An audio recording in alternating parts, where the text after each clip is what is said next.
consumers handling their business, their tax business, better yet, online. All right, joining me now to talk more about this new feature for IRS.gov, we got Burton Kelso. He's a man of many talents, among them cybersecurity and technology expert, and he's also a friend of BNC Live. Always a pleasure, Burton. Thank you for joining us. So, my question for you, right? The IRS now using facial recognition. Are they using a third party? Like, what's happening here? And should we be concerned about our information possibly being compromised? Thank you, Tashani. And yes, we always should be informed and concerned about who has our data. Now, on the surface, the idea of the IRS integrating facial recognition with their tax filing system is a good idea because it deters cybercrime. But on the bad side of that is who is actually hosting the data. A lot of government entities use third-party vendors in order to do the back end of hosting important information. And sometimes that goes bad, as in the instance of the SolarWinds hack that occurred last year. So yes, they need to be a little bit more forthcoming where that information is going to be stored if they're using facial recognition software. All right, so with that being said, right, if they are using our face, does that mean that we're giving them access to our personal devices?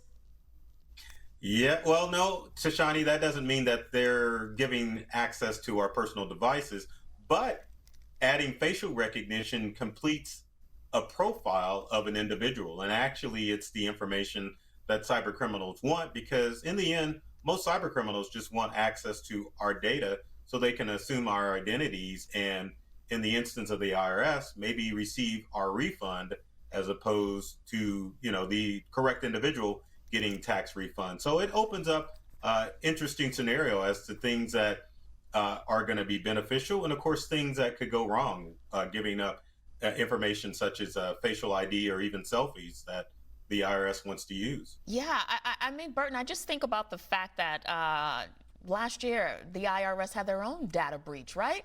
So now you're talking about, Yes, now you want my face, and you also got my social security number, you got my address? It's like, come right. rob Yeah, me.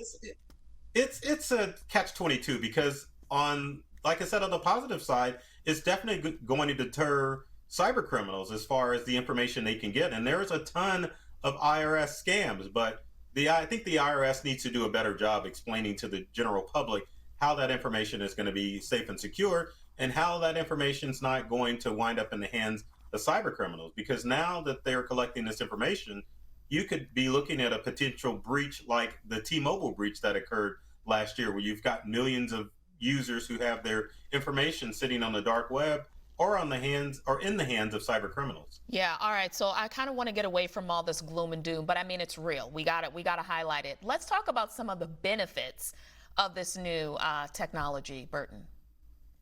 Yeah, so obviously the benefit is that the IRS can match up a tax filer with who they are. If they've got your picture on file, it's a very easy process for you to go into the IRS. You can pay back taxes, you can file taxes. It just makes the process a little bit more seamless, rather than or criminals getting information from the dark web and using that to file your taxes. And it'll make the overall process just a lot quicker because, if you've got your picture on file with the IRS, it'll be a lot easier to get in online, because we all know if you call the IRS, you could be sitting on the phone for hours trying to get support from the IRS. Yeah. All right, Burton Kelso, the man with the plan. Always a pleasure, sir, having you.